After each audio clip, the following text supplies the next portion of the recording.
So the person with that thought process is part of the problem. So who would you think that the average person thinks of when they think of black females? The average person? Yeah. I don't know. I don't think about Meg. Okay, I think but about who? Michelle before I think about Meg. Okay. All That's right. just me personally. So this is a great segue because let's finish the conversation though. well, it kind of goes into that because Nicki Minaj just sat down and did an interview, right? She did a podcast interview in which she talked about this very point of the music industry, her experience in it, how that ties to her relationship with God, and the representation of black women in the role that she's played in that. Yeah. So did any of y'all peep that interview?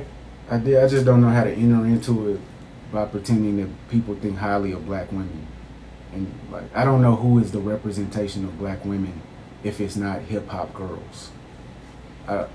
No, I mean I'm with you. I'm with you on like I don't think it's accountants or shit like that. I don't know hip hop is a part of Black American culture to where because art imitates life. So art does imitate life. So hip hop is a part of the perception of black culture, but hip hop is not all black culture. There are black women who've gone to school, and they could be at school highly wearing their hair or wearing a wig. Okay. They're still going to be looked at the same way. So you said a moment ago that black women don't have. You're not going to pretend that black women have a positive outlook or have a positive perception image. Yes, image. So it really doesn't matter what the image is if they did everything by the book properly, whatever. But the people's image that they have, the one that people choose to spend their time on, is the most negative part. That's because that's the most representative part. There is not a large group of women, black women, who represent a political stance or idea. There is not a large group of black women who publicly represent achievement and education. This just doesn't exist. That doesn't exist within black men either. This is, or my experience. I don't know. I'm not in school right now, so I don't. Well, I mean, what the kids see, but yeah. What I'll say about that is, hip hop is what the largest global genre globally. Hip hop culture is the most influential culture in the world, and so therefore, yeah, the hip hop girls, unfortunately, I would say are what most people. If you just picked a random person in the world to think of black women, they are the representation of that. Also, if we look at especially reality, black American women. Yeah, if we look at reality TV, I mean, I told my wife this. I mean, like, she watches Real Housewives of Atlanta. Like, mass media has portrayed black women to be a certain way. That's what the most represented figure of black women is, I would say, today. At least to me, as a black man. I don't know what they show white kids or white women or white people. But what I see when they present it to me is the image that he just described. I'm not gonna lie, twin, but yeah, I don't know. I watched the whole interview with Nicki. It's about 47 minutes. That's cool. She talked about. It made a little bit more sense as to why she was talking about this. The Christians in Nigeria. And all of this stuff, she gave a backstory about her. That's crazy that somebody has to make sense of why they're talking about Christians as a Christian. I never knew her to be a Christian. That's crazy, bro. That's crazy? Is it? What has she ever done in her career to symbolize that she's a Christian? Nothing. But as soon as somebody opens their mouth to speak up for Nigerians and Christians, and they say as a part of it, I'm doing this because I'm a Christian, you should just go with it. So, yeah. Go with it, gang. Like, so she was asked a series of questions. I mean, I won't go through break down the entire interview, but I think that the most redeeming or endearing quality about this was the accountability and responsibility that she took for her role in the portrayal of black women 100%. And pushing messages and things onto young people that are not positive, specifically body changes, right? Not loving yourself. And this is kind of piggybacking off what she said on the Joe Budden podcast years ago when she first revealed. You remember what I'm talking about? When she first revealed that she regretted getting the BBL yes, and the complications. That was a good interview with Joe Budden where she took a lot of accountability and responsibility there. So this isn't. I'll just say that to say this isn't out of nowhere. She's shared this sort of messaging in the past. No, good point. She said that she stopped going to church when she got famous because it was no longer about her relationship with God. People will put cameras on her. It wasn't intimate anymore. She was asked if the Illuminati was real. Yeah, I saw that. I didn't listen. That was probably the most viral part of it. And Nicki Minaj just says that it could be. That's all she said. She navigated that question pretty well. She did say that there are people that have of influence that were against her at points in her career. And she said only they can tell you that. But there is spiritual warfare at play, and that she felt as though she brought a knife to a gunfight in that regard. And so we see some growth from Nicki here. We see some, and I want to thank Jay-Z for this. We gotta talk because Jay-Z says that lady back on her stuff again, and then Nicki does a very eloquent, well-spoken interview. So she popped out of nowhere though. You gotta say that. This is her 4th interview this year. Just as eloquent, just as well-spoken. You just didn't watch the others. Stop it. I did watch the one with her talking about the Trump accounts. I sent it directly. Yeah. I asked you to watch it like 4 times. Yo, you watched that? Okay. All right, so she did like 4 interviews. But you gotta know how this shit go. He calls her out publicly, and then she does an interview where she's very clear about the evil forces in the industry. I know so much about how it goes. We did a whole segment last week called Nicki Minaj is about to pop out with the rest of the goats. Like say less. We tapped in, bro. Say less. My point is. So now I'm interested. I'm so sorry. I keep it. I do have a sweet spot in my heart for Nicki. I was, See, that's why I had to do this so I could bring you back to the bars, brother. I was low key a male barb, not fully. Like I was, Bro, you and Lil Nas X was there together, twin. Pause. Like, what are you I just saying? deeply respected her as a craft, as a lyricist and an MC. Yeah, but I'm interested to know what the new album is going to be about. After watching this interview, and she talked all about Jesus as her Lord and Savior, and she talked about things in her music that she wishes she could take back. I'm like, if she did now what are we gonna get? Is she on her yay? Is she gonna be on her yay? Jesus is king? I don't know. She never could do that because that's yay. That's the GOAT. Yeah. But look, as a woman, she probably can lead these young girls better. Yo, she's the one that can. She can do it because she can yell at them at the same time. Huh? And it's her job because she can undo. Facts. Yeah, and I really have respect for people that really just can say denounce certain things and say, hey, I'm responsible. I played a role. If I could do it differently, I would have. Bro, in every single 90s movie in the high school, bro, it was one student who was like that nigga, and it always took Michelle Pfeiffer to get him to show the other kids it is cool to be lame. You remember this kid from all the movies? Like, he would be a bald head kid and he wouldn't say nothing for the first half of the movie, and then during the second half he'll start cleaning up the classroom and shit like that, and then he'll start getting to school early, and then he'll bring the teacher a sandwich or a flower, and the rest of the students will see this. That's Nicki Minaj. She's gonna bring these young girls back to church. She's going to bring them back to motherhood. She's going to bring them back to submission to men. Black China did it first. Stop it. Never in your life. No. Let's give Black her. China did it first. Tokyo Tony did it first. Low key, China did.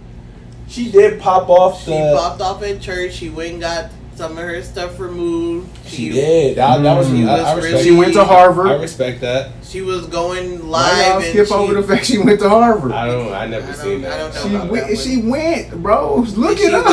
Go and walk on campus? No, she went and got some She said it. Look, I don't know about these honorary degrees. You typing it in, Black China Harvard, bro. Don't make me look crazy because I'm trying to cape for Black China now, bro. Nah, I was just saying she did her Christian thing. She was saying that she was changing. Harvard, Angela White. Sorry, we gotta call her Angela White. Angela. Had been accepted into an online business analytics course through Harvard Business School. Don't try to put all that extra shit in there. Say she went to Harvard and leave it at that, bro. Give this black woman her credit. They said it's fake. Oh. They did say that. I wasn't going to include that part. Oh my god! Look, It's fake. A PR firm came up with it as a publicity. No, you read too much. You know I didn't read the headlines. I just hope you didn't read that far. But lastly, I do want to say that Nicki, she did say that, and I also respect this, that she said that she was never coerced to do something that she did not want to do or that was against her personal values. She said she did. She was like, I did these things willingly. Like, I made the decisions, like, to do what I knew that God was not in favor of, but I just did them. Do you think this is a segue? Do you think that God was in favor of Bobby Altoff's new song? I don't think just so. dropped? Yo. I don't think God is in favor of any of that. Somebody forced her to do that? Get me tight. Because somebody's behind this. Drake. You think so?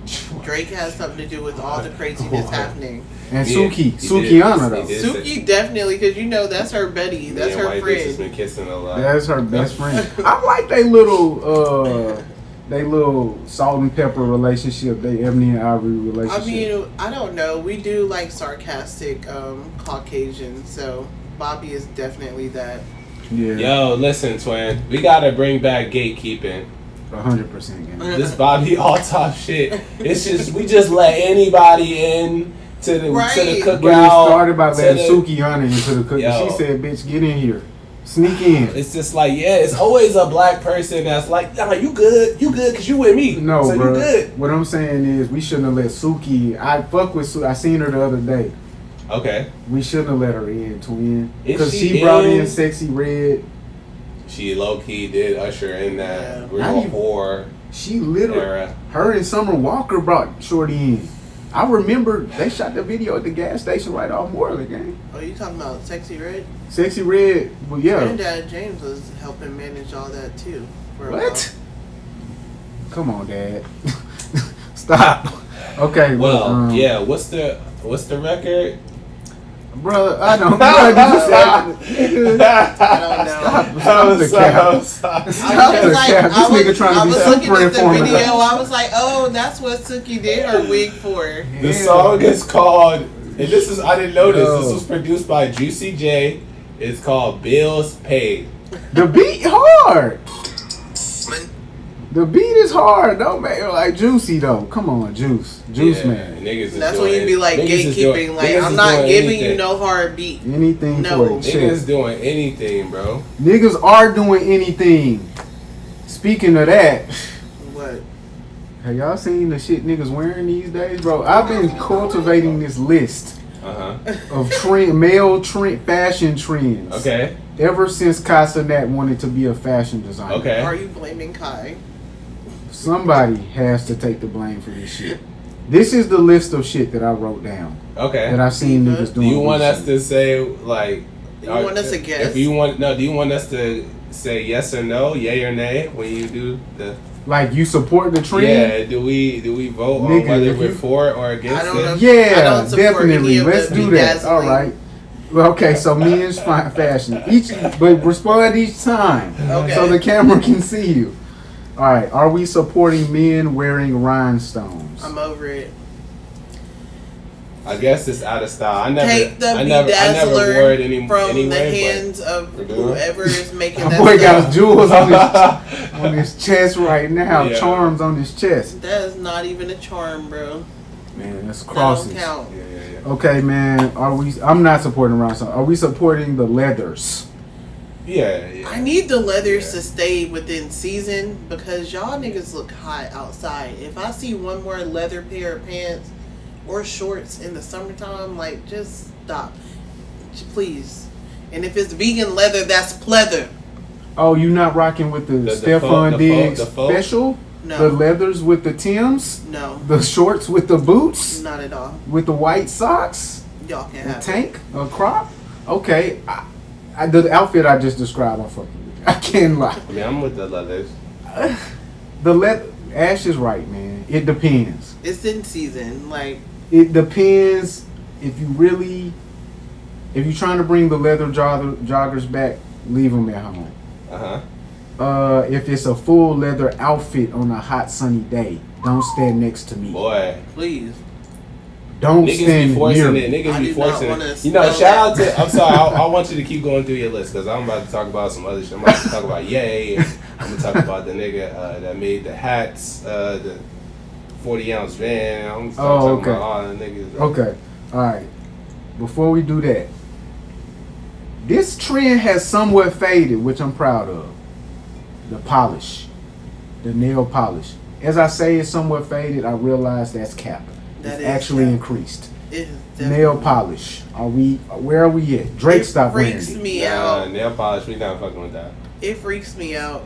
It's a dub. It freaks you out when a guy wears the nail polish? Yes, I do not like it. And then how your nails look better than I mean, mine? you could do the gel. You could do the clear. You know what I'm saying? Okay. That's it. The manicure? Yeah, that means you can get a manicure because that is just self-care. But honestly, you can get a manicure without the gel, bro. Yes, question. Question. You can, but I mean, I'm not mad at that. Question. As a woman, for your man, he religiously does one of these things, right? Which one? Yeah, I'm going to give you the options. He either paints his nails. Clear.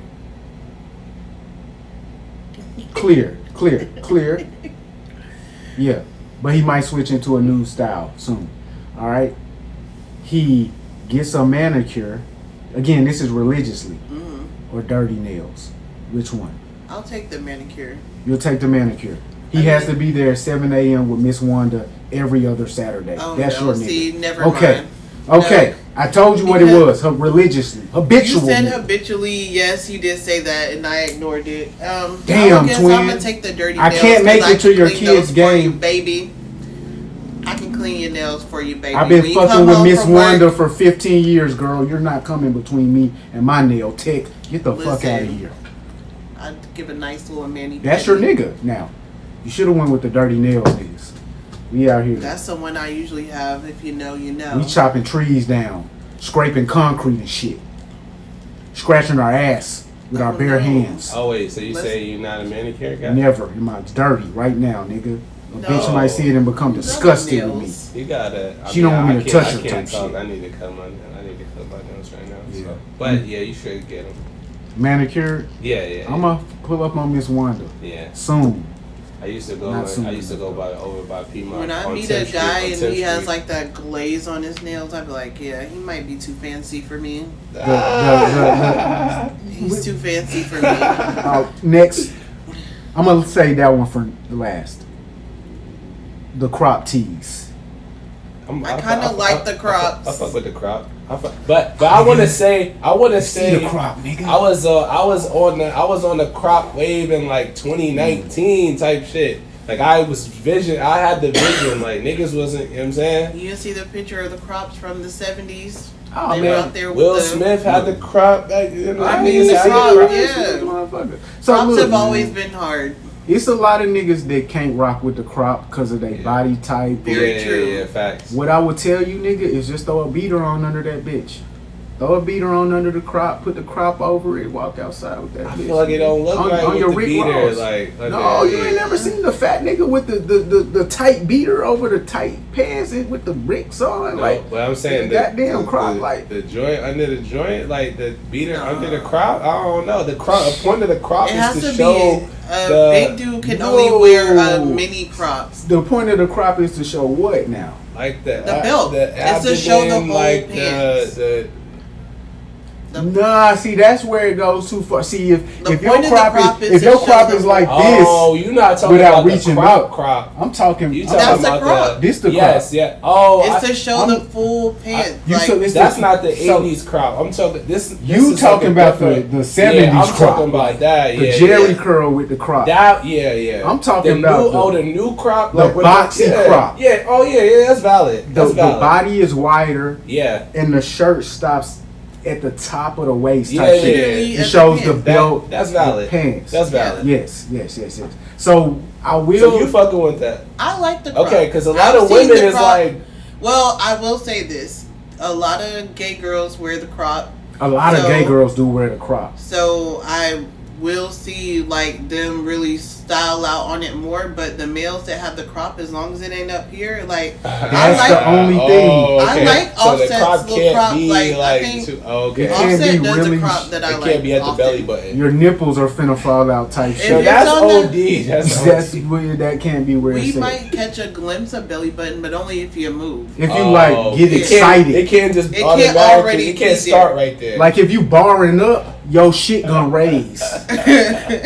But if you just regular, so okay. It's and good. Then I don't want to see the big dudes in the crop. So I know you said they can wear the beater, but don't ever hit my big, cause I got a big nigga just bought a crop. The nigga who put that bitch on immediately was fire. No, but I'm just saying. Shit was fire but on my your nigga. Crop really must have stopped right there, and it must have been wide enough. Oh yeah, it was perfect size for my guy. Yes, I'm getting niggas right with the crop. Like you see what I'm saying? But a lot of them don't get the right crop. Just like when the plus size ladies like myself find the crop. And that's the fear crops that women have. So a lot of guys who come to purchase the crop, that girl standing next to them, she's already summarily dismissed it. She's like, it's gonna be too low. So she's not even like, yo, try it on. Too low or high? Never listen to your bitch, twin. She doesn't know anything. Okay? But you know, niggas is doing it for the approval low key at a girl. That's where they lost in the first place. So when the girl is like saying like, then they like. That's rule number 1 in fashion, gang. Never get dressed for a bitch. Ooh. Never do that. So wait, get fly for other men? Get fly for the mirror, twin. Okay. Get fly started in here. That's the only thing that should be. You know, dictating your fashion niggas be dressing for other field. niggas though. Like you know that. If you used to look at your grandma wear rhinestones to church all day and you love that, nigga, put it on, nigga. Put that shit on. That's gay, but just like do that. It's you, bruh. All right. What's next? What's next is borrowing your girl's clothes. The unisex vibes. Okay, so that started with Kanye. What? And I thought that started with Rocky. No, I'm saying bro, it started when Kanye that. Got popular. Like, hold up, that kill me, and then they make us stronger. That's when I start seeing dudes take their girls' pants. I'm not gonna lie, cause Pete Wentz started that shit for real. No, oh god, he literally they were taking the girl because a lot of the male pants weren't making the skinnies yet. They didn't do that till after Wayne got popular. That's what Rocky said. Real talk, right around Stronger when the Stronger came. It wasn't Ye. It was Pete Wentz from Fallout. But I was using that as a reference point of time, though. Yeah. So So are we thumbs up in like sharing clothes with your girl? Graphic tees my man's clothes. Maybe a sleeveless crop. I got some fire that my man could steal. I'm just saying. This is men. We know women can borrow. Oh, you saying you got some fire my man could steal. Like if I pulled up wearing this Left Eye shirt right here. You could have it, babe. Like this is fire. It's accurate. I guess. And you seen my bitch wear it the other day though. They gonna assume I stole it from you, and you saw that. Are you thinking, damn? No, I'm not. That's cool. Okay, that's cool. The unit. It just depends on the actual garment. Yeah, facts. Don't tell her dress, please. If you stole a sheer scarf on a hot summer day, bro, it's probably that's not the one. What's the guy? The niggas is rocking the Chanel. You could step on it with the tie on the neck. Yeah. Like now we doing the ascot vibes with a sheer scarf you borrow from your bitch. Don't tell me that. No, Slime would also say he wore his sister clothes and shit like that. If I ever compliment a nigga outfit, he say, "Oh, I borrowed this from my girl." You just lost a couple. He would never say I'm taking the compliment back. You just lost a couple. I'm gonna text your bitch phone like, "Yo, you got a hot closet, twin." Here is my obvious. Our boy Black Boy Max popped out recently. Bro. Yeah. He started with that fucking tattoo and graduated to the lace front with the fade. Like, he popped out with the diva tattoo first, and then he popped out on stage just on some real. I was finna say rock star, but now I'm gonna just say bitch made. I think that they think that this is rock star. So what I want to get at right now is that, like, back in the day, I used to really want. I said if I was living my truest life in like high school, I would have been like the alt person with the freaking Doc Martens on and shit. Okay. But I'm black, so you know our style is more hip hop, streetwear, whatever. So I'm happy for the kids, you know, expressing in a different way these days. I love it, but I'm not here for the wigs. I'm not here for you having a full lace front. There's got to be glue on his forehead. And that is not cool for a man. He's a diva. That is not cool for a man. I'm going to go ahead and take it here. Ladies, take that shit out your head. I mean, bruh's just expressing himself, right? That's what the ladies tell me that they're doing when they put it in. Bruh is literally just doing that. Yeah, it's an artistic expression. Just put on a costume. I mean, I'm not for it on a general sense of, you know, but the greatest stars and performers can. I mean, was Kiss wearing wigs? I don't know.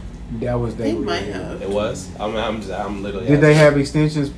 I wouldn't say that a person who paints their full face is against putting extensions in their hair. Right. But here's what I'm not gonna do. I'm not gonna justify shit because some niggas who I never respected did it. Like, no. When did you respect Kiss? I feel you. I can't tell you a song. So what did Kiss do it? Did Little Richard do it? Probably. Yeah, probably. Yeah. Did the drag queens in the 1960s who apparently freed black homosexuals and all of us do it? They probably did. Did y'all hear about those guys at Stone's Wall? The gay guys who set us all free through their fearlessness, and y'all didn't hear about that?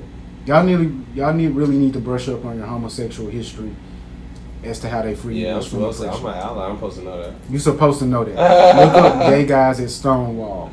Pause. So look, dog. I suggest we start back beating niggas up. In New York City? In New York City. I know about the gay guys back in the day. Greenwich Village. A large part of their efforts have made it so the equality and diversity. I feel like a large part of their efforts have changed the beauty standards to where the beauty standards are now more drag influenced when it comes to women versus what natural beauty influence. Yeah. Look, guys, I'm really of the mind state that niggas like Black Boy Max, we need to start back beating their ass up. Yeah. Like in public type shit. Like throw something at them, like lame ass, and say lame ass nigga. Throw a punch at they dumb ass. Don't even say much. Just beat they dumb ass up as a group.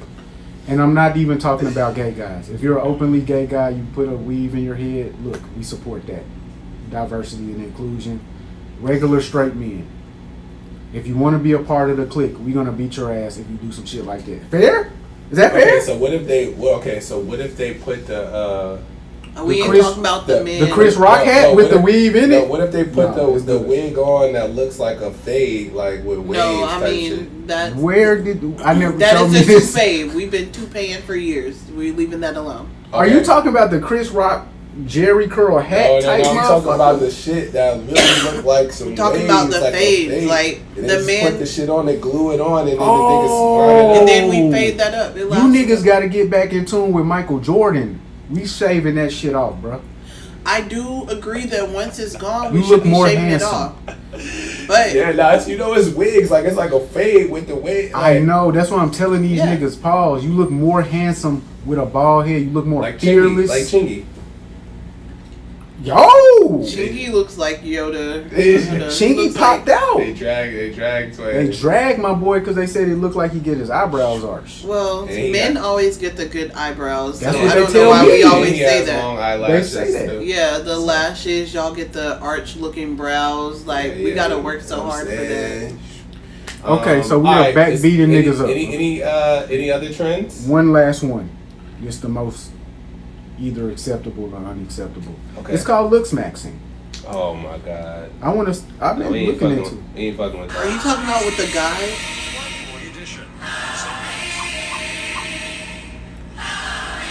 You can do a natural look. You can do a bolder look. Nah, this is insane. You get your hairline right, your cheek structure is good. It's not, you know what I'm saying? This is the only video I've seen of this guy. It looks all natural, gang. That's what I was like, So I think it's cool. I think it's okay. I think that's on the thing, you know, when for a while metrosexual is like a very common term. I just feel like that falls into that category of metro, like very on your. Look, we're gonna go ahead and disregard what the woman just said. Look, that's for fuck niggas everywhere.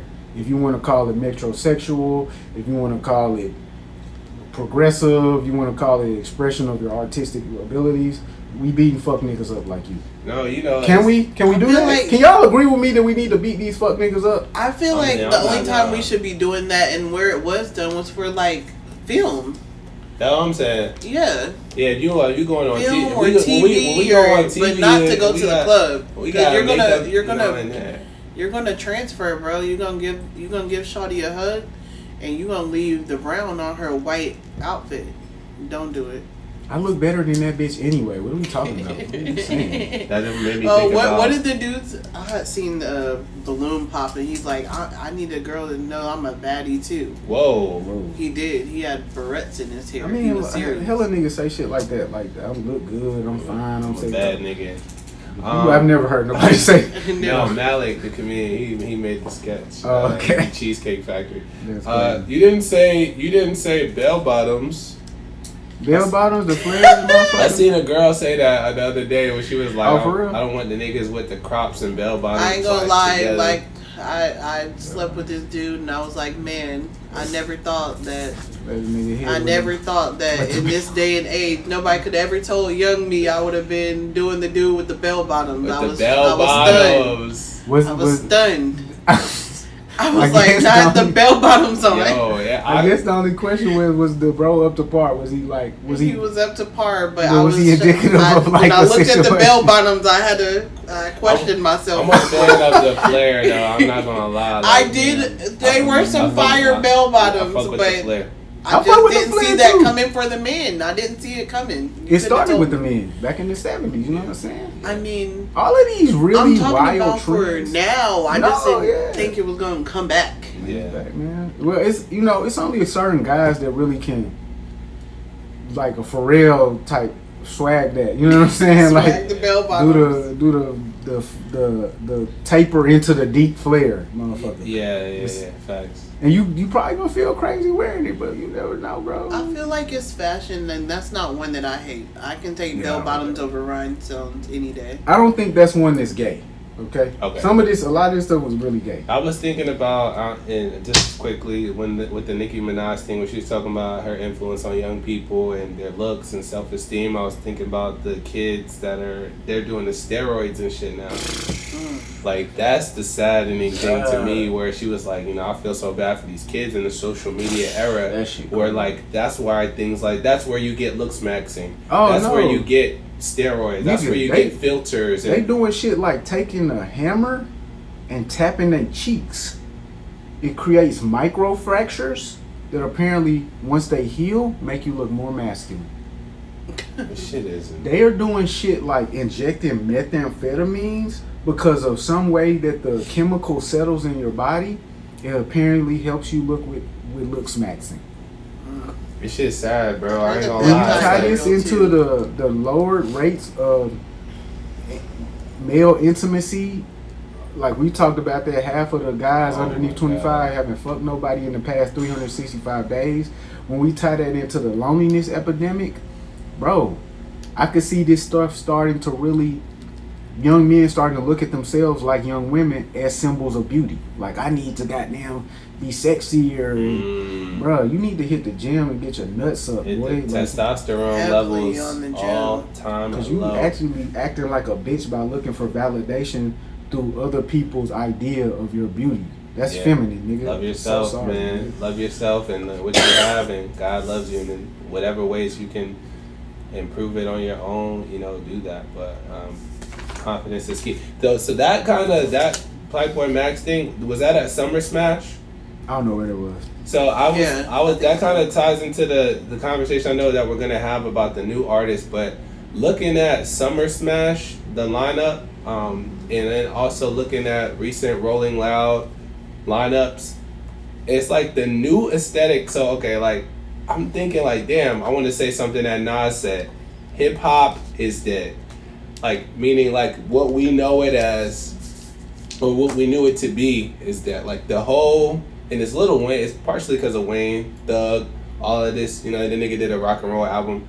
But I'm looking at the lineup, I'm looking at Uzi, I'm looking at Cardi, I'm looking at Playboy Max with a wig on. It's like it's punk rap now is the new shit, and the rapidy rap shit that niggas was fucking with before, that shit's out of here, man, moving forward. I mean, it started with the whole aesthetic change, because I remember at the time when I put out that album, F.U. Son C.K. back in 2011, 2012, I stopped calling myself a rapper, started calling myself a rock star. Then shortly after that, a couple years later, Uzi and all these other kids started popping up. And they're doing the same thing. Yeah, and party like a rock star, because I was out here with the faux hawk. Yeah, and the reason why you do that is because you do have to differentiate yourself from the generation before you. Yeah. And Rockstar is the easiest thing because it's already super meaningful idea in and of itself. Yeah. And it's super more broad.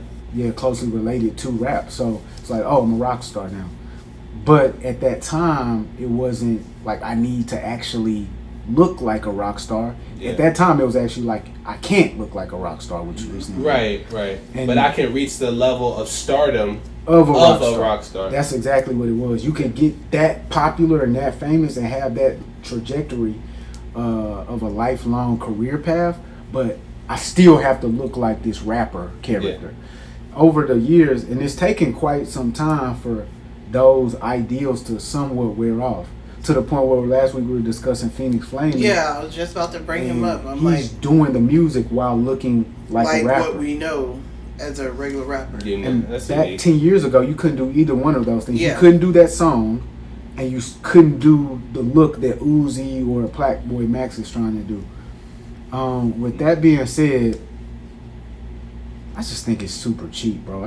You know what I mean? It's like, dude, you're not really cutting edge or anything. You're just like a bitch. And I guess that's what fucking the older white guys said about Kiss. You mentioned them. They did say that about those guys. Like, people our age range when Kiss comes out with the face paint, and then you have glam rock, super tight pants, sequins. The eyeliner, that's like, even the look Max, I'm like, he put on the eyeliner, like. Yeah, I think it just really dawned on me, bro. Like, when I seen, you know what I'm saying, like, Nine Vicious, when I seen Thug do like a little street interview with all his, new YSL niggas, and they all had on like Rockstar attire, I'm like, oh. These niggas from the hood doing this shit. Nigga, these niggas from Cleveland, Jonesboro South, like, it's like, bro, they got the whole outfit, and I'm like, oh, it's over. It's finished, man. I was like, it's over. Like hip hop is over. But it's finished, I feel like, bro, what's the difference with this going into the rocker look fashion wise, as we did with the poloed out everything? Like, the hood niggas had on straight polo. But the hood niggas actually come from that. Like, when you were a little kid, your grandma and your mama put you in polo for real. For Easter Sunday. Yeah, but that actually is coming from your real life. Whoever put one of these niggas in spandex? A lunatic? Like, whoever put one of these niggas in a sequin vest with spikes in their head? Nobody. It's straight up character shit. So, I'm like, damn, this alternative rap. And then I'm like, damn, am I the old nigga now? Am I the old nigga in hip hop where I'm like, no, for sure, I'm seeing that, and I'm like, nah, we ain't fucking with that, like, cause you know. But the only thing to do is to actually support. Like, look, so a couple weeks ago, I like it. Wale did the tweet. You niggas won't break down raps unless it's about a beef. Mm-hmm. That's facts, gang. Like, there's no question about that. On the camera, but I feel like that's what people like about rap. You nah, be like, you heard what he said? We running that song back. That was back in the day. In real life, bro. How many times have you broke down a rap I said? In real life, bro. A rap for you myself? said? Yeah, just in like never. Never. Okay, you so mean amongst people? Like, no, not when amongst y'all people. Hear like a song, y'all be like, do y'all hear what this nigga said and run it back? That I've been using Genius since it was called Rap Genius, and I looked in it. Before that was AZ lyrics, but that's many years ago. I like what you're talking about, but I don't even want. I want to go with this line of thought because this is actually the truth. How many times you broke down a Roy rap? Broke down a rap. Like this is what he's saying. This is the intention of the rap. Outside of like just a full breakdown, like no, I haven't like literally just thought about the bars. Yeah, like I mean, he's a punchline guy, so like I mean, it's easy to kind of tie those together and be like, oh, dang, that was fire. Like, so I'm not doing it with my friends. I'm not sitting in the car with my homies and breaking down. And I think based off of our breakdowns, what you're saying is you hear the bars that Roy is saying. Yeah. But you're not really wondering what is he trying to intend or where is he going with this or what's the overall picture he's trying to paint. Correct. Like even when we did the review, I was like, we were talking about the project a little differently. And And so it's like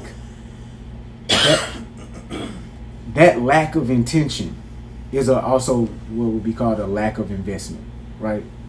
That's fair. So your unwillingness to invest into the actual art showcases it also couples with the fact that you're actually unwilling to invest financially into the art, and so it will move. It'll go somewhere completely different into something that is totally different than what you prefer.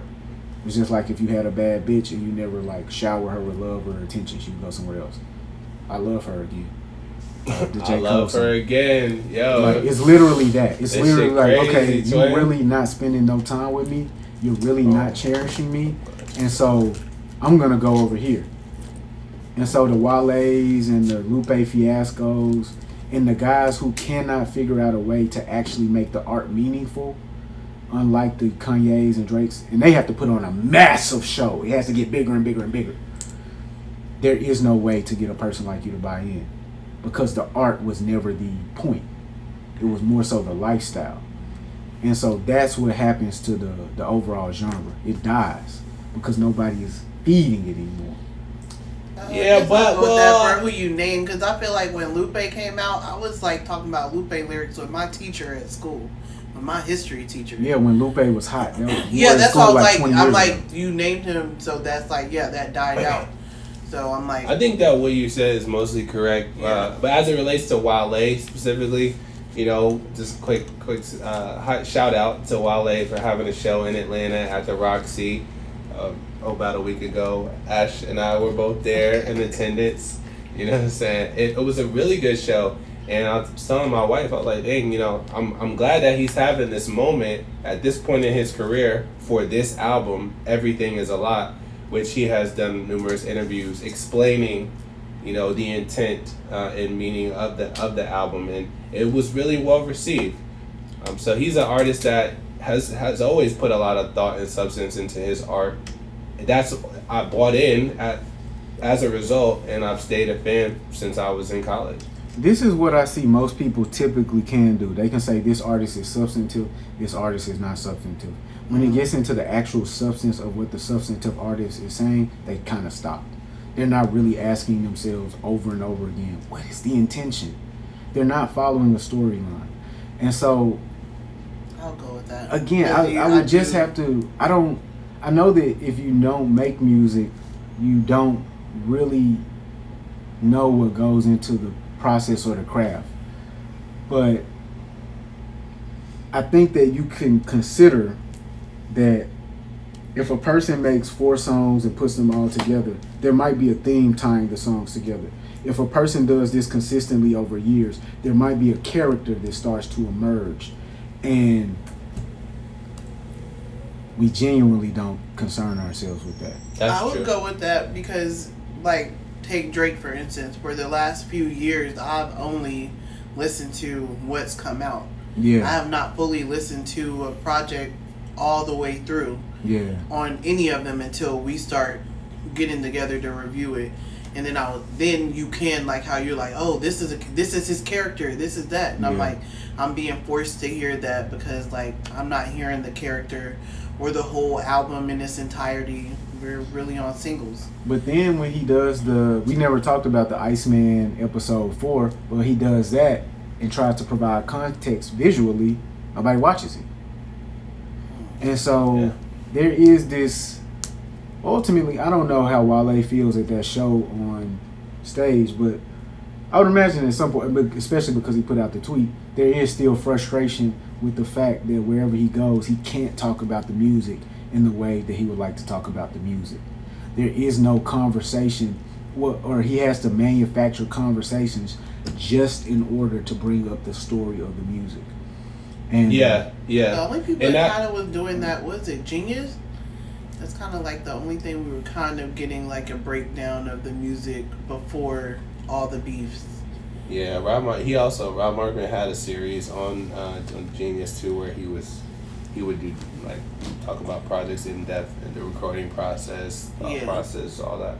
Yeah. But yeah, like you said, to summarize that, the love of the art and the time invested into the thought behind these projects is lost. But that's what Beyonce said. You know, when Beyonce said it, like, yo, now it's about singles, not a body of work, not what does this mean. It's and that for me, if I was a kid inside of this era, I would be somewhat lost because I did use these checkpoints as understanding of my placement in the world and what I could do and who I could be. Like Kanye West means that to me in a major way. Like, oh, I can be something else other than what they told me to be.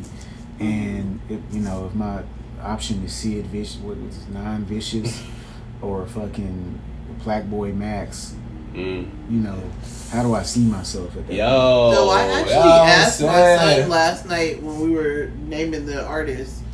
I was like, who are you listening to now? And he was naming people that I listen to, and I'm like, dang, like, I need to see, I want to get with him and his friends and see what new artists are y'all really listening to and playing, because YB is, we gonna get into and I asked him that last night. I was like, do you listen to YoungBoy? He was like, nah.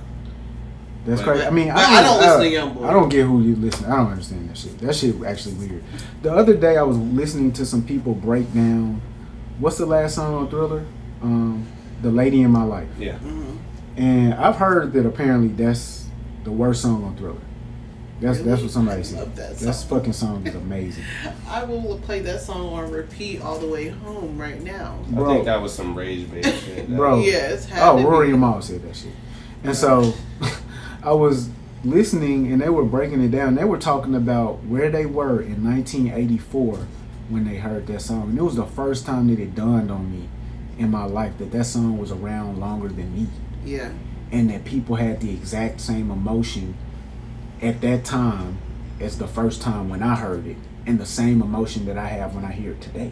I actually had somebody like, you weren't alive when Michael was out. I'm like, bro, yes I was. Michael was alive, out and kicking in my lifetime. They might have meant that you weren't alive in 1984 when this shit dropped brand new, on some, because that I wouldn't have felt that rush. It is truly timeless music. Yeah. No matter what point in history, you hear the music, it feels fresh and appropriate. Mm-hmm. The music, I hate to sound like a old nigga, but apparently there's a reason they sound the way they sound. It's facts. Mm-hmm. The shit does not sound the same anymore. It does not have the same shelf life. Mm-hmm. And I don't know who to blame. I don't know who to call to fix this. I don't know if it's a marketing thing. I don't know if it's an oversaturation thing. I don't know if it's an instrument thing, a frequency thing, but I know it's real. And the music it's just push right as well, like what the industry is pushing as who's popular, because the I industry know never pushed Lady in My Life on me. Nobody in the industry. No, ever I'm told just me to saying, listen to but that Michael was already at a status. I feel like if Michael wasn't Michael, and some guy in the freaking back of the record store made Lady in My Life in his free time, we would have never heard it. Well, I mean, That's true. But when I did hear Lady in My Life, years after it came out, years after I first heard Remember the Time and Beat It, I said, yo, this shit? We're going to play this at my wedding. Oh, yeah, for sure. Like, I don't even want to get married. Like, it produces emotions. My kids,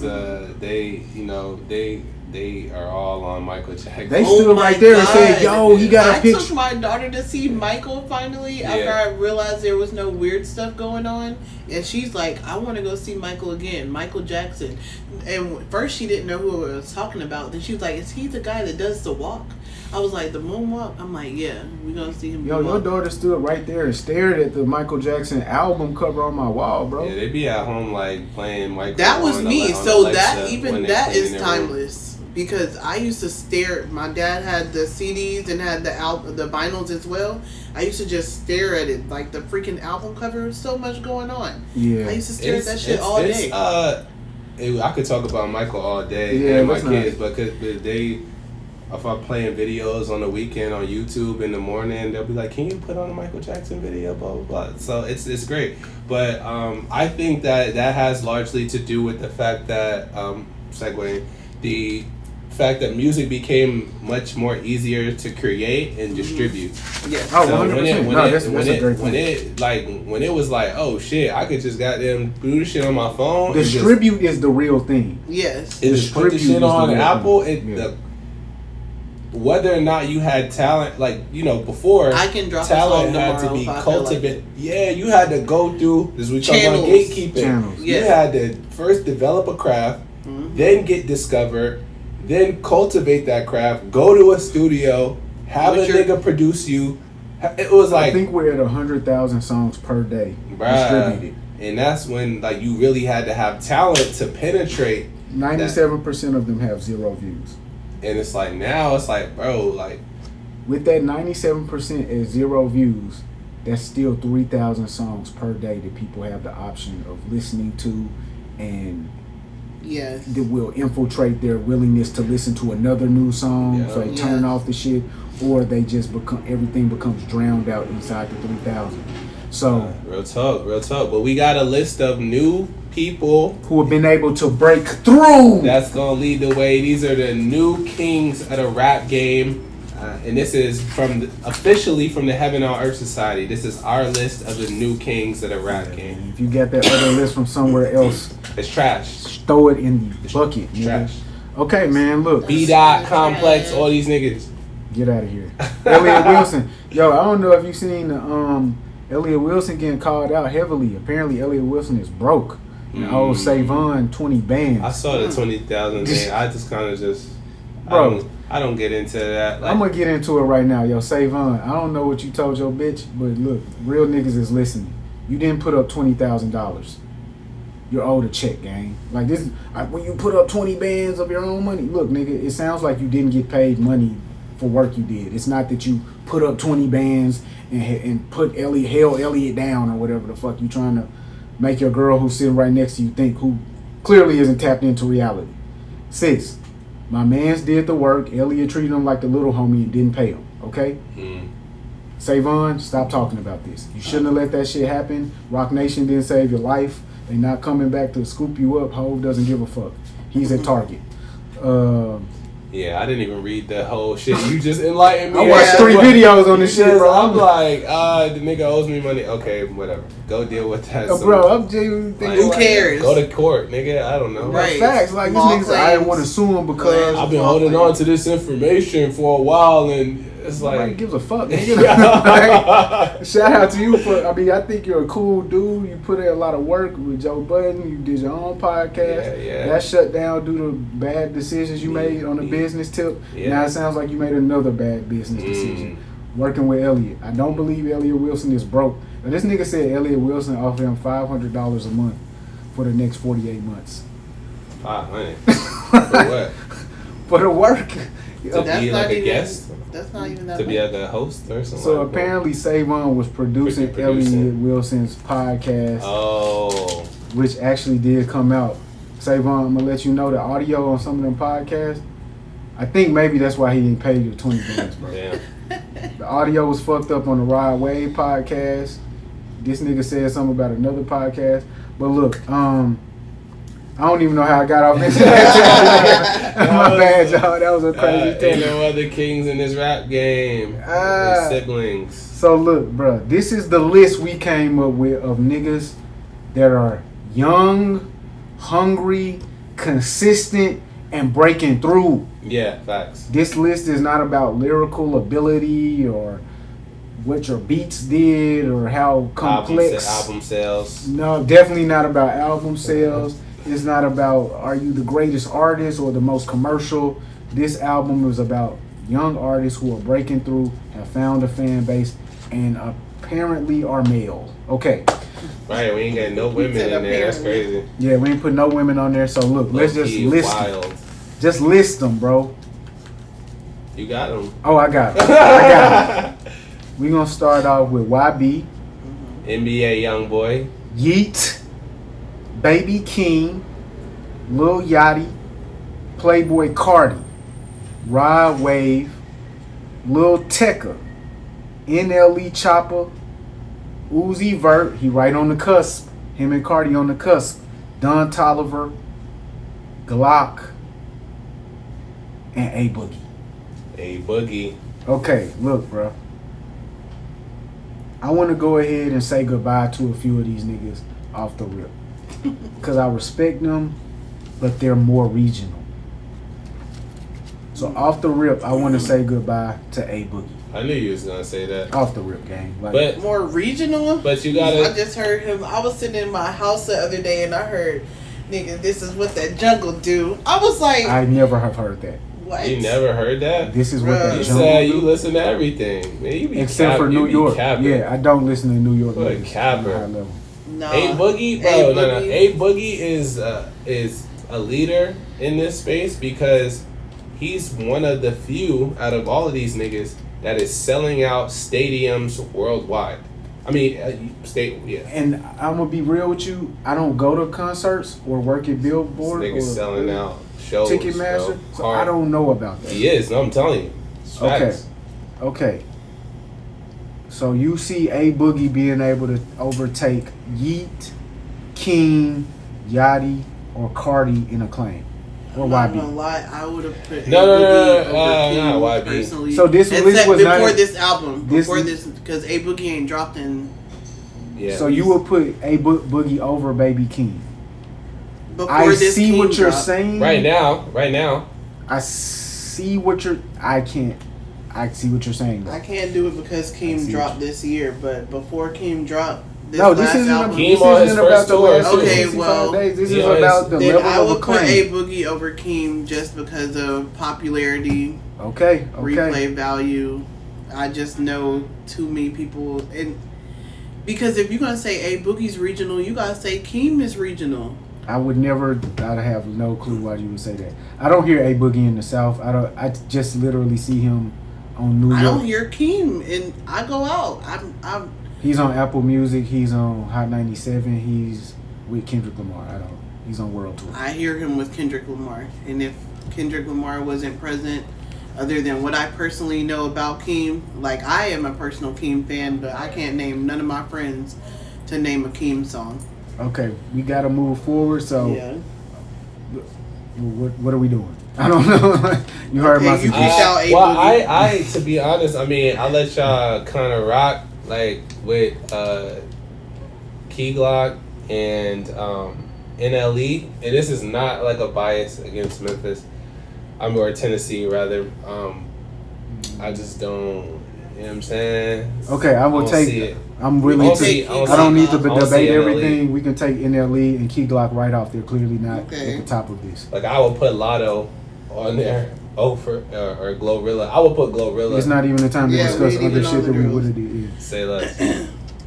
So, but I mean, we are gonna have to take him off anyway because really, if it come down to it, it's really what Don Toliver. Okay, let's just take the people off. So we're taking off Ken Carson. We didn't put him on. We didn't put him on there. We taking off NLE, and then we taking off. Who did you say, bro? We taking off A Boogie. No. A Boogie. Who did you say, bro? I said Glock. Okay, we taking off Glock, and we taking off NLE. That leaves us A Boogie is gonna end up coming off, gang. Yeah, that sounds like he's gonna. Oh wait, we're now choosing one person out of all these. Like, are we? He's really trying to choose top five. Oh, top five. Oh, my bad. Not just be top discuss all five. these niggas, bro. I don't think A Boogie's not gonna be top 5 over Rod Wave. Hey man, let me call you back. I think he does more. Yeah. So that's 8 left. Yeah. Or can you write it down?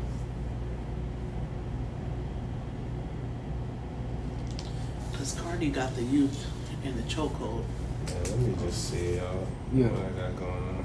Yeah, I'll text it to you. I'm finna text it right now, man. That's fine. All right. Bye. Okay. So for me, what I went ahead and did, I just looked up monthly listeners for A Boogie and Baby Keem. They're at the same, 17 million monthly listeners. Yeah. All right, so we're gonna take off NLE. He just done way more than this nigga. Like, okay, so we're gonna take off NLE. We're gonna take off Glock. Then we're gonna take off Little Tecca. I cannot leave him on this list. If I'm saying something about A Boogie. Tecca really him. No, all right, so right now we have YB, Yeet, Keem, Yachty, Cardi, Rod Wave. We're gonna take off Rod Wave. Take off Rod Wave? Nah, we can't. Top 5. We can't. Yeah. Of the future. Yeah. You think Rod Wave over Rod Yachty? Wave is top 5 in this new era? I'm sorry. I'm gonna help y'all with this. Yachty's not coming off the top 5 under any circumstance. So it would not be Rod Wave. Rod Wave he's done more and is doing more. He's put up more. I know. I guess I'm Yachty gonna be a hypocrite and say numbers. I've been seeing him in the streets. But Rod Wave numbers, albums, stadiums. Okay, we gotta take somebody off. So that's good. Rod Wave, congratulations, bro. You got a new album coming. We have Uzi. Are we taking off Uzi? I guess for now, because we got to. I mean, Ashley, I'm gonna be real with you. It makes 0 sense. I would never want to take off we gotta Uzi, take but Don. you said We gotta take I would think Uzi over Y'all niggas are smoking Uzi. crack if you think that the wave of the future is Rod Wave over Don Toliver or Yeet. I don't think that Rod the wave Wave of the future is Rod Wave over Don Toliver or Yeet? Ashley didn't say that. I don't know about Yeet. I know shit about Yeet, but I know he's popular in the future. Whatever, but the my wave thing of the future, bro. Is it gonna be Rod Wave or Don Toliver or Yeet, bro? Who's gonna have the most acclaim in the future? We're speculating. It's hard to say. I mean, I'm not. I don't know. Why you putting Yachty up there with freaking Don Toliver because he writes for people? Because I mean, well, yes. Okay. He does every single thing. Okay, because he writes for people. Because when it comes to his personal singles, he's not. He does branding. He does marketing. He does music. He does writing.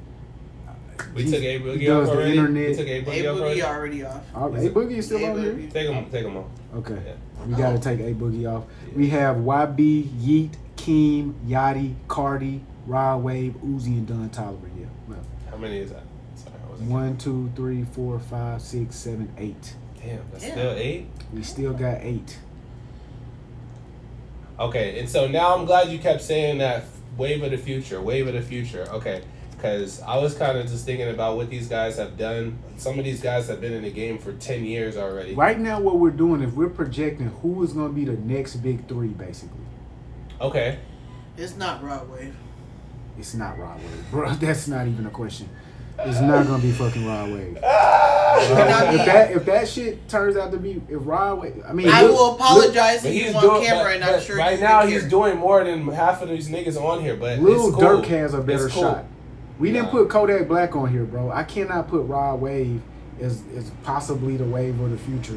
We ain't even mentioning Kodak. I mean, yo, he got the youth, but it is what sure. If that's what's going on, maybe that is what's going. Maybe he has literally little kids. Cause I know the shows be sold out. Yo, I just have never seen nobody. Tears at the shows, bro. Like, all right, so we can leave. I'm not gonna force my shit, but I think we got to take Rod Wave off because Rod Wave over YB, that's not gonna happen.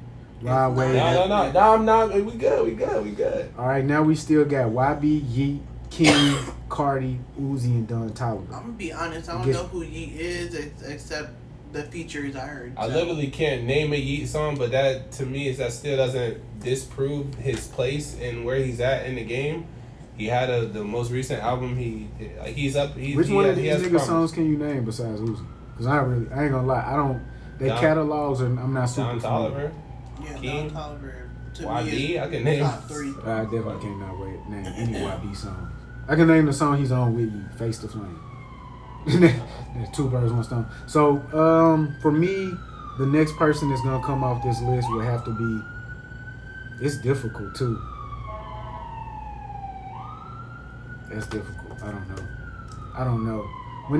Because Don Toliver is making such a crazy wave right now. Yeah, facts. And the music is so good. It's like it's undeniable. Top 3, easy. Easy, bro. Like for me, Don Toliver might be the answer for the future. Yeah. Cause he got everything. He got the major label backing. He got Does the he melody. have star power though? 100%. He's proven it on this tour. Yeah. I mean, he's so. He has following. Oh, you've seen this tour? The tour? Yeah, they're doing the tour right now, and the tour is sold out. The song is still charting from January. And he writes and he produces and he's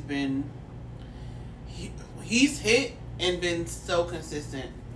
And I feel like he's grown too. Yeah, I mean he's putting up he did over 100,000. I mean he's Which one of these guys' songs do you like better than Don Toliver?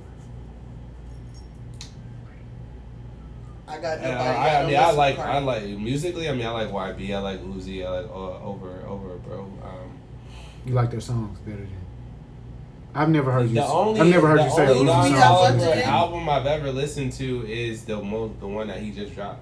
Okay, you like that better or worse than which? Than their whole categories. Like, I mean, their whole catalogs. It's hard. Uzi has a whole catalog. YB got a whole catalog. Don has a catalog too. I'm not. Let's be real. Uzi has 3 or 4 songs. I'm not privy to it. Uzi got Money Longer. Uzi got. The whole Love Is Rage. This fire. I'm about to say we haven't had anything really from Love Is Rage. The album with Pluto was hard. Yeah. Okay, so where are we going? We got to get something definitive out of you, brother. I don't. You just got on me. You on the fence. If we're on like it's the conversation. Collective. It is. Who's left we taking off? YB, Yeet, Keem, Yachty, Cardi. Oh wow, it's 7 left. Uzi and Don Toliver. I feel like you gotta take Yeet off. I don't know Yeet. He's I don't hear wave my of the kids future, talk about though. Yeet. Yeet is the wave of the future. I ain't gonna lie. Yeet the wave of the future. Y'all think Yeet's the wave of the future? He is. I just know. That's probably why I don't know because I'm old. I'm trying to do this for the people. This is tough. I ain't gonna, cause you're like, yo, Yachty's not, but I mean, I would take what song Yachty got Concrete Boys and Yachty got Brand. Like he's a brand guy now, but he's a 100% brand guy, bro. He's a fixture in the culture right now, but the thing is, for the future, he's already been in the game. He's already been in the game 10 years. So do we see him like? I do, bro. You're saying the same thing they said about Yachty 10 years ago. I do see him. Everything he's doing is literally geared towards tomorrow. This is lit. This is insane. I can't even. It's hard. For the future. Yeah, bro. Cause honestly, I'm gonna go ahead and take Uzi off. It's hard to do, but I was gonna say take Uzi off only because he hasn't grown. He hasn't grown. He hasn't really shown the ability to grow. He actually have been ducked off. Facts. And I would be shocked if he popped out. That's a fact. It's just a lot of excitement around Uzi right now because we just saw him do Summer Smash and he's been more visible lately. But the truth of the matter is, Uzi has lost his luster a long time ago. You're right. And I love this music. We're holding on to old to the Uzi past. Though. Yeah, to the past. We're holding on to the past. We're not looking for the future. You're right, Uzi. Please, if he drop a smash, pop out. Let us get a Love Is Rage energy. He drop a something fire. He dropped a fire song, but it was just one song. Bro is just not. He can't be consistent. He's not an album artist. This is a singles era. And he can't consistently produce singles. He more so consistently produces moments. Yeah. Like Uzi popped out wearing something weird or some shit like that. And so... Yeah. And he's a good performer. And because he's got such good energy, I think that's what I'm on too. Yeah. What I'm going to do now is I'm going to just go ahead and go from the top of where I think shit might land. I think Don Toliver has the greatest chance of success. It's just longevity. Because the music. The slow growth of the music up until this point to where it's finally being realized by the public how good it is just kind of positions him at a insane trajectory. And he's versatile, and I feel like he is one of the newer waves that kind of played off of the influences of like the T-Pains and freaking ran with it. Then after Don Toliver, I'm going to say Cardi, if Cardi can keep that wave Gotta up. give Cardi. Because Cardi just has been able to do something that... He controls the youth. Somehow, some way. He controls the kids. They are really on Cardi boy. And he's really the black alt that's, you know, like how you said, the whole Cleveland, that's Cardi, bro. That's Cardi, for real. That's Cardi. Man. Cardi actually is very soft-spoken. South Atlanta, baby. For me, after Cardi, I'm going to go... Damn, this is hard. Yeet. Then I'm going to have to go Yeet. Y'all say he's the future. I need to go listen. Then I'm going to go... Tell me what you hear, because I haven't heard nothing. It's difficult because I haven't listed YB yet. And YB is just up there. Yo, YB gonna stay there. Bro, this nigga had the whole... And I know a lot of people all this shit. Yo, the still. tour. Yeah, bro, but I'm doing mine. You're going to have to do yours next, bro. I'm saying definitive stuff here. I'm saying what I believe is going to happen. So... And this nigga's only 25. He is only 25. And then I'm going to have to put Keem last. Keem last. So we got 5. We got 5 now? I got 5. I'm waiting. I don't know what yours is. I thought this was like a group project. We don't agree. We don't agree, bro. Yeah, because I'm looking at Yeet. I'm not He's speaking doing for you. Coca-Cola. He's doing the Roxy. If I'm seeing like the Roxy, I'm like, that's 4,000 people. Cardi's doing State Farm. I mean, unless you just agree with me, if you agree that it doesn't seem like you agreed that Don Toliver had the greatest trajectory. So yeah. No, I mean if for the future, yes, because I mean you gotta look, like. Oh shit! Then I'm gonna speak for everybody. All right, number 5. That's how I was doing it when we were going through. I'm like, I was doing it like pause, like we was doing it together. So for me, I think there's gonna be Keem number 5. I think it's gonna be Yeet number 4. I think it's gonna be YB number 3. Then I think it's gonna be Cardi number 2. Don Toliver number 1. Yachty is just gonna be around consistently, but yeah, I'm glad you took him off because I wasn't seeing him top 5. And I mean, I like Yachty. I respect his business sense, but I be seeing him out in the streets like. I don't really know why you keep saying that. Because when you see the people, I feel like you don't, when they get to like a more untouchable status, you're not seeing these people out in the streets chilling. It's almost like you saw me and didn't listen to my music. You know what I'm saying? It's kind of like I get what you're saying, the psychological aspect of it. I don't see me walking up to Baby Keem on a regular day. I don't see myself walking up to Don Toliver in the mall. Yeah, I don't like see that out of like fandom or just like that they're present. Out of chance, out of accessibility. Basically, I appreciate them more because they're less accessible. Okay. The psychological aspect of marketing. So yeah, look, we want to say the names one more time for the top 5 of the future.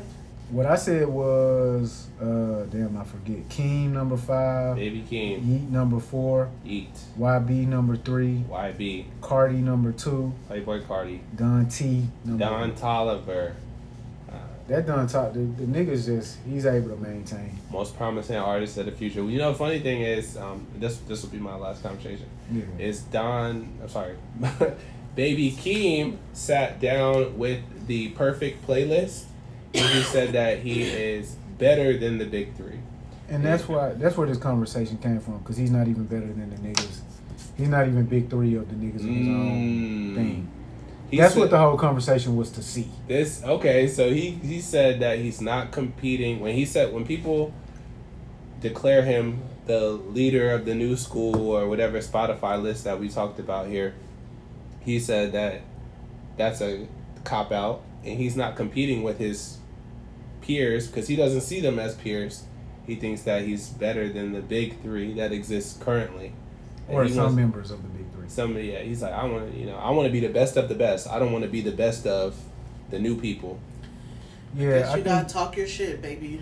I do respect that mentality on some like Kobe just coming into the league as a rookie. Yeah, thinking that he was already better than Michael Jordan at 17. Like, I'm better, Well, did he ever even become better than Michael Jordan ever? No, is the answer. Close. So here's the thing. They talk. So this is propping up in a lot of different places because of Darren Peterson, nigga, the number one or a prospect in the NBA draft, refuses to work out for any teams except for the team with the number one pick. Okay. So, bruh, I don't respect it at all. As you know, I respect niggas who actually put in the work and have the results to show. It's cool. Delusion is fun, right?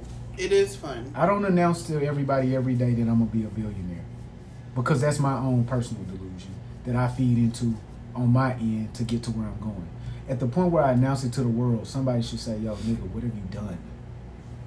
Shut the fuck up. Because if we were really to review the statement of what he said, it's utterly delusional. He's not very... Like, when I first heard him say that, I said, who is he talking about? Because is he saying he better than Drake? And the Drake hater within me gave it credence. Maybe he is better than Drake for 13 seconds. Then I had to say, well, maybe actually he's obviously not better than Drake. Maybe he's saying Cole. And I let that rock for a few days. Then I thought about it. I said, wait a minute. That makes no fucking sense. Exactly. J. Cole is one of the best rappers on planet Earth. Right. You don't even want to be a great rapper. So what are you better than? I am not a lyricist. Baby Keem, you are not better than anyone in the big three. He's certainly not fucking saying he's better than Kendrick Lamar. He's not saying that. You're right. He's not saying that. Is he biting the hand in his feet? So, bro, that was utterly delusional. I don't respect you or nobody else who keeps coming with the idea that I'm going to speak it into... Bro, shut the fuck up. That's how your guy Ye does. He does that, though. My guy Ye is the reason why these clown-ass little kids are running around with paint on their face. Guys, if you the first nigga to do it, suck dick all day and get to the top of the sky. After that, you're not going to be Kim Kardashian. It's finished. But I understand... That route is over. I understand them saying, like, don't put me with these niggas, like... But you are with these niggas. Y'all saying are my peers. They not peers to me. I don't like, that's like some cocky shit. Me and all my niggas just listed them. You are peers with these niggas and you're beneath them. Actually, yeah, I was sorry. We didn't want to feed into your delusion. But you know, you gotta have a self belief that sometimes is delusional. Yes, I have a self belief for real. I have a. But we have to call it delusion. We have to call it what it is. No, and your delusion may help you be successful. Maybe. So if what the young nigga said was, I'm trying to do something completely different than anybody else has ever done, that's a whole different statement. But when you actually directly choose to compare yourself in statement, I'm going to review it and then tell you, my nigga, that shit makes no sense. Yeah, nah, he bugging, but the more you say shit that makes no sense, the less people respect what you're saying. Fuck what Ty talking about. People don't respect it, nigga. Yeah.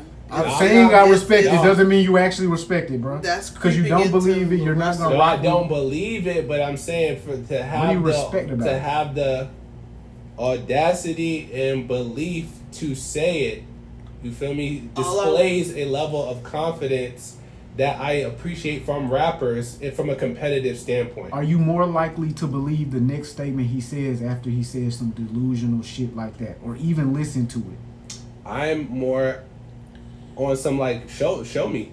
I'm more on some like, okay, let's see what's next. All right. I'm not. I'm more like her. And I want to say why too, because I was really gunning for like LaRussell when he was getting all cocky or whatever, and Chan had called that junk out from the beginning, and then I think after I saw him with really eating your words, I'm just becoming less of a fan. Man, but hold on, is rap not about fucking braggadocious? I'm better than everybody. I'm the best. We talked about maybe in a song, yes. We did, bro. We did the battle. Yes, rap is about braggadocio, but it's also about who I believe. I believe Drake is a pedophile. Oh, wait. I don't believe Kendrick Lamar beat his bitch up. It's about who I believe. Baby Keem, I don't believe you, nigga. No, we do believe it. He said he's not a lyricist. We believe you, bro. I believe that, but I don't believe his statement out of his mouth. I get what you're saying. So it's like, what I'm saying is, all of this, I'm a Ye fan. I found bravery in my bravado. Mm-hmm. You know what I'm saying? Mercy, mercy me, that mercy Alago. You know what I'm saying? You ain't got no fucking Yeezy in your Serato. My nigga, until you become Ye, don't tell me about Heaven Sent. Until you become Ye. No, that's hypocritical because Ye was saying, I'm the best, nigga, when he was nobody. I want you to understand something. When he was nobody, he was really somebody. I want y'all to before he had accomplished greatness. I want you to understand this. Ye is Ye, bro. Okay. Is Baby Keem Ye, bro? We don't know. We do know. Did Baby Keem put out the college dropout yet? He didn't, bro. That's a fact. Did he put out late registration following college dropout? Never in his life. No, did he follow that up with graduation yet? No. How long has he been out? Over 5 years. Ye did that in the first 5 years of knowing his name. That's real shit. That's real shit. Then he changed the game again with 808s and Heartbreak, bro. He didn't follow another nigga who had already did that like Baby Keem did when Baby Keem put 808 and Heartbreak style songs on his first album. So nigga, we gotta compare you because you literally trying to do what other niggas did, and then you opening your mouth to say they name, bro. You not on Kendrick level. You not on Drake level. You not on fucking, what's that boy name? J. Cole level. Boy, you not on Edgewood Ralph level, man. What are we talking about? Where are we at with this? Talk that shit. No, nigga, this is where it has to get with the kids, bro, because the kids think, oh, I didn't see all of those other people in line before me. I didn't know Roy was over there. I didn't know motherfucking Charles Hamilton was right there. Bro, you're not even on Charles Hamilton. Nigga, you're not on Wiz Khalifa level. You're not on Currency level. Like, stop. Yeah. Hey, yo. So that was what I was going to say. Like, this album has really boosted my like of Baby Keem. Cause for sure. He's a good kid. Yeah. Good kid. He makes good music. He has a talented. He can produce. He's plugged in. Yeah, I would. To the socket with all the power. Yeah. My nigga, that's where you come from, bro. You come from that type of luck and blessing, brother. Do you think that, okay, last question. Do you think that if he had, because this is an egotistical thing to say, but I don't look at him as egotistical. Do you think if he had a different image, like that we would receive these statements differently? No, I think he had the perfect image to say these statements. That's why he ended up saying this stupid shit. Okay. He played the rap game just like his big cuz Kendrick Lamar did. He started to think he was Kendrick Lamar. I set out 5 years too.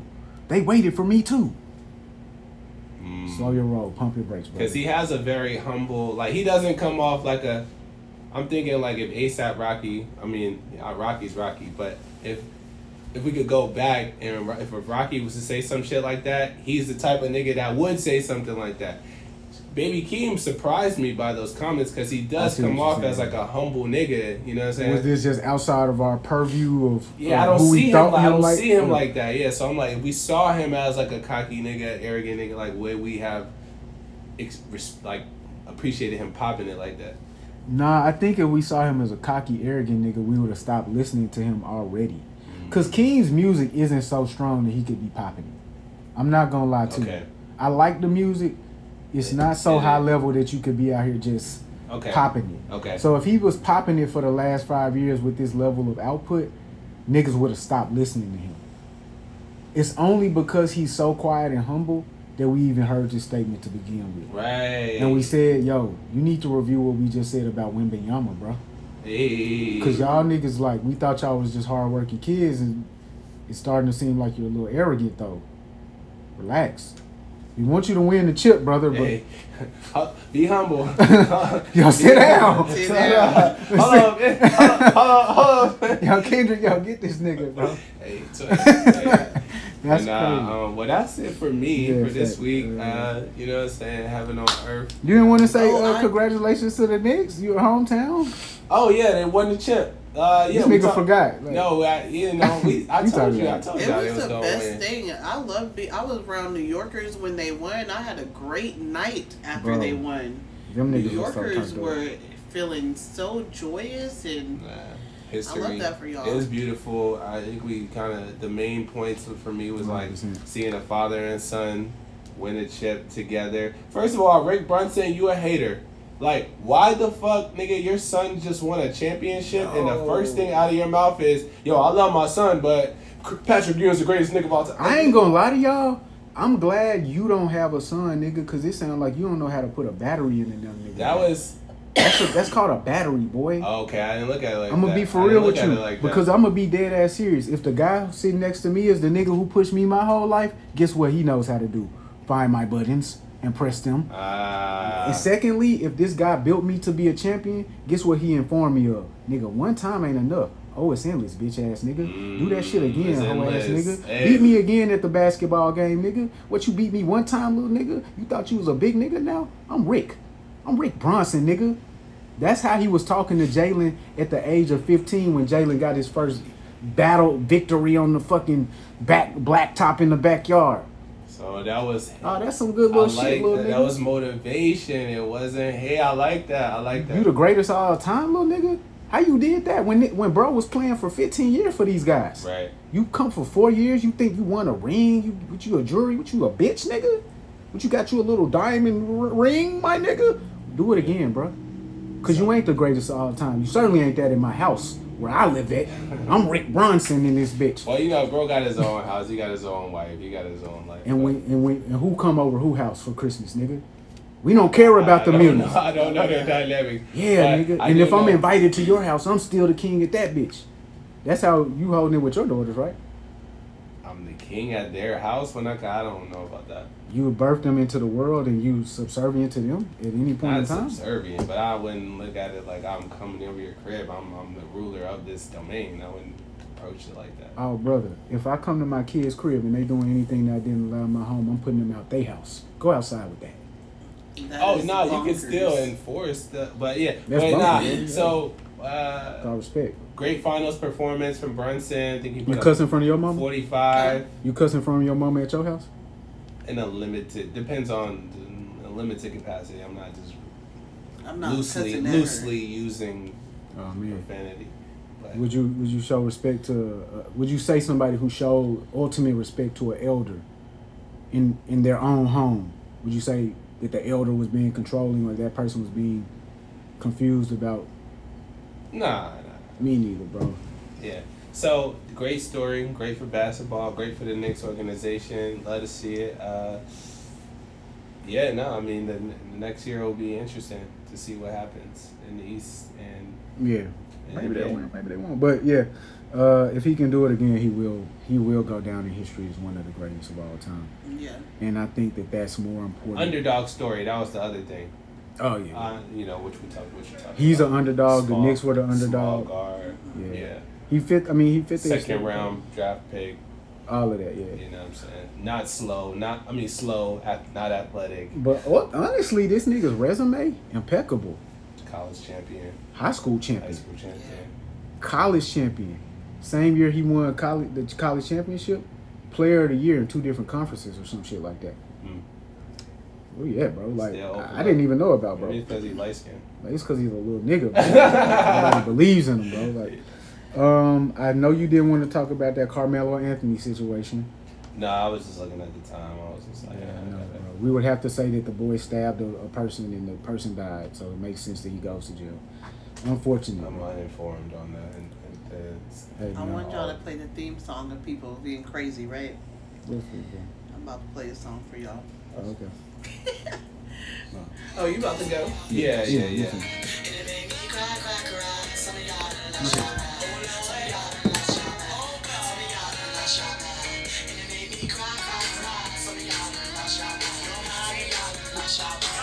song somebody made? Oh, what's this the theme song for? For the people that lost their mind. And it made me cry.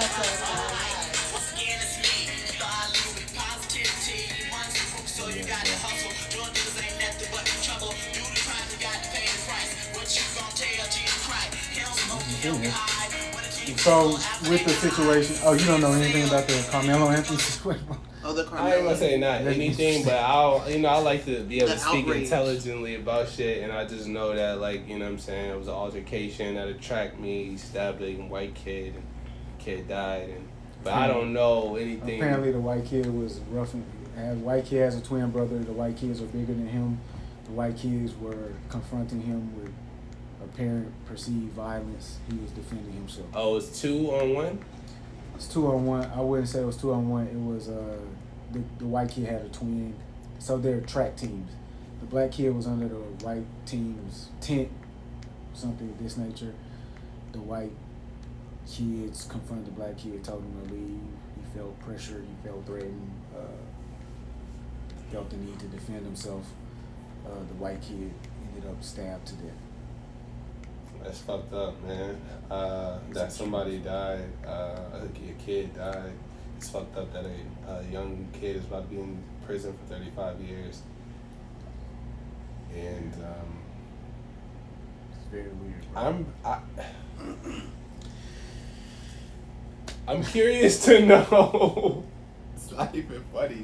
I don't want to say. I know how it's gonna be taken, but I'm curious to know why he had a knife at a track meet. That's the curiosity that many people have overlooked. Not that it's like, he's at fault or whatever. I mean, clearly he's guilty in the eyes of the court, but maybe just deep in his backpack, I could understand why maybe you have a pocket knife. Though this is in 1950s, I don't know niggas who carry that around, but how you have access to it so quickly, or just to escalate this quickly and result in loss of human life. What I want to say is Texas, man, too. That was another thing. It's Texas. Yo, they ain't like no young black nigga go up for killing a young white kid. That shit ain't happening. Man, my question isn't for the justice system. My question is for black folks everywhere. Where are we at with this game?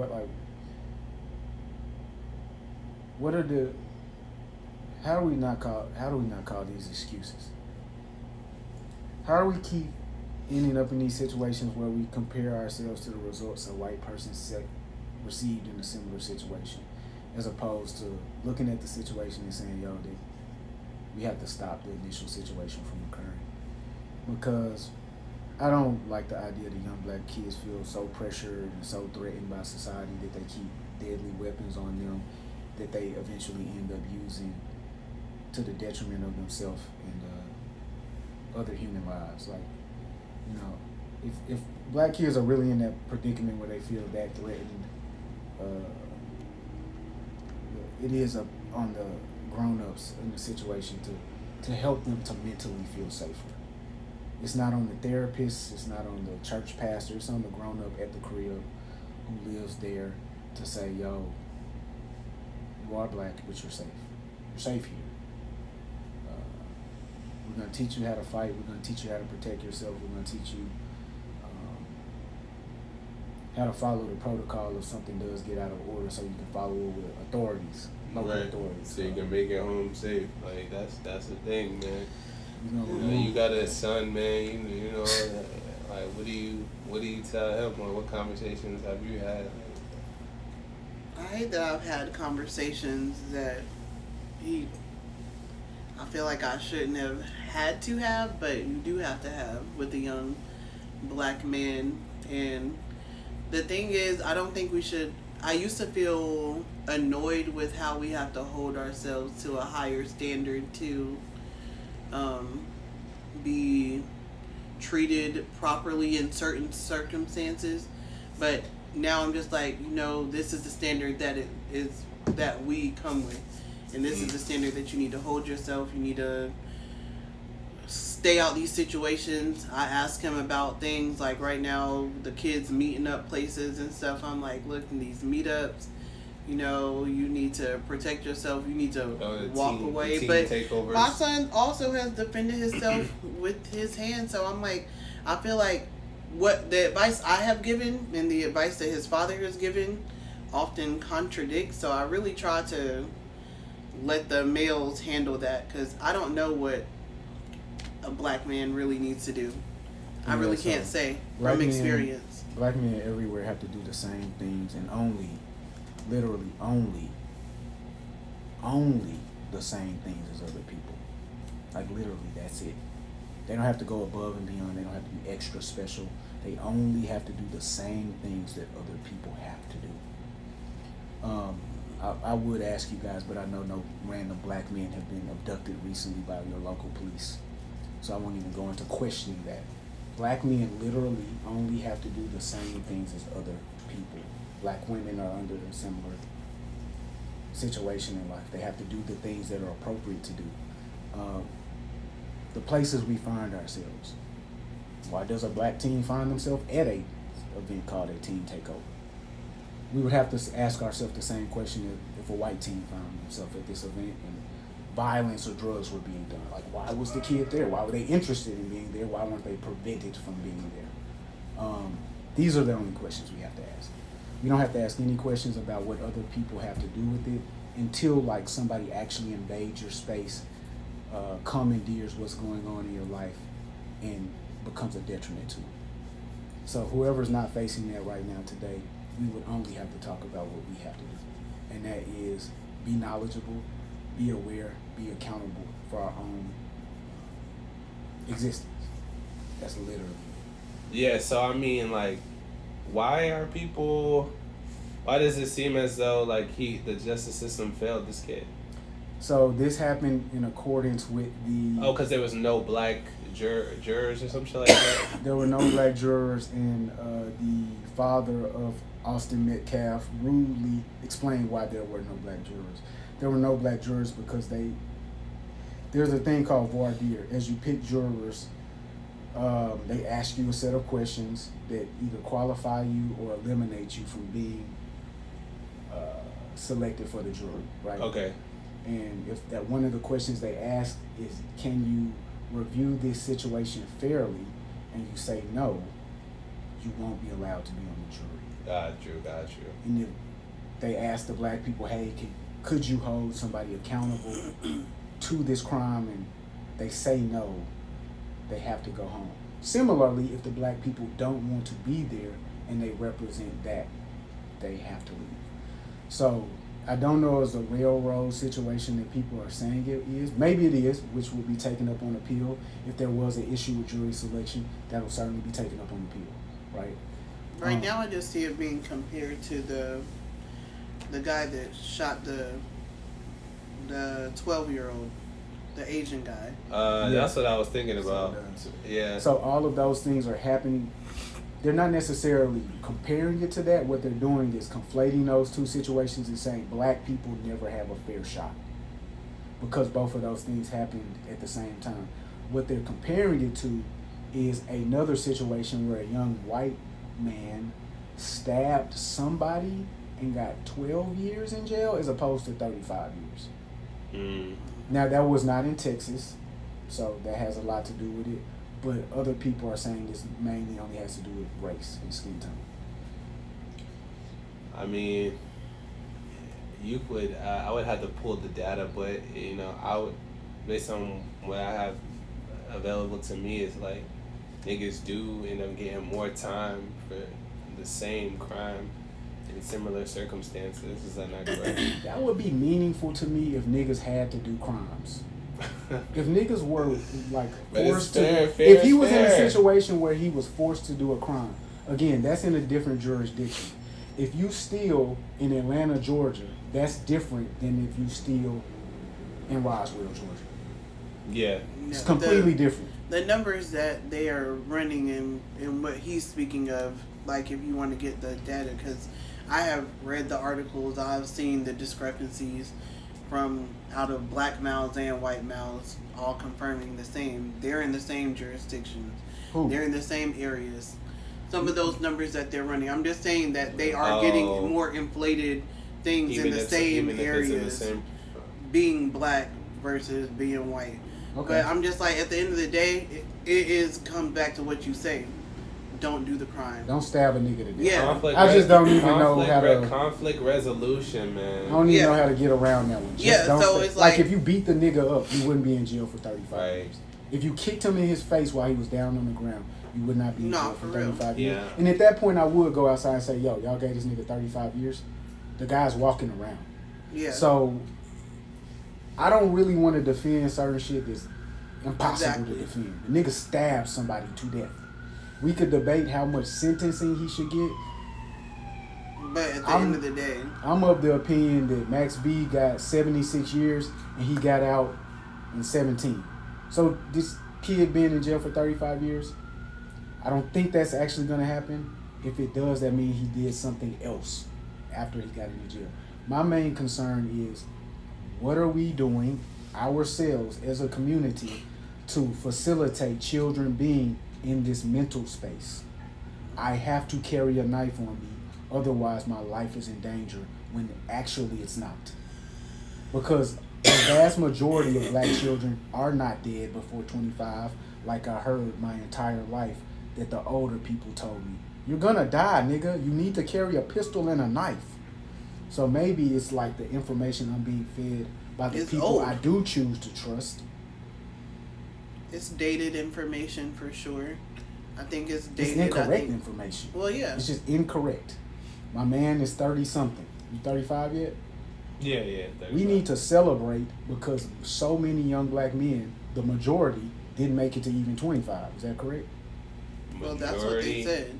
That is what they said. I mean, they did say that at one point. 25. Yeah. Joke's on you. We still alive. That's the joke. Yeah. And from 2005, 20 years ago, they made that joke to point it out to us. We still here, gang. Like, yeah. We're going to have to do something next. Past our thug mentalities, we're going to have to figure out a way to sustain ourselves and our families deep into our 70s. Because that's how we learn. This is real shit. Like, the programming, man, is so real. Like, because even, bro, as a law-abiding citizen, nigga, I got pulled over by the police a few months ago. I had no idea why. I'm like, what the fuck? Like, I was in Hateville. I pull over in a parking lot. You know what I'm saying? I turn the car off, goddamn, put my wallet on the dashboard, put my keys up there.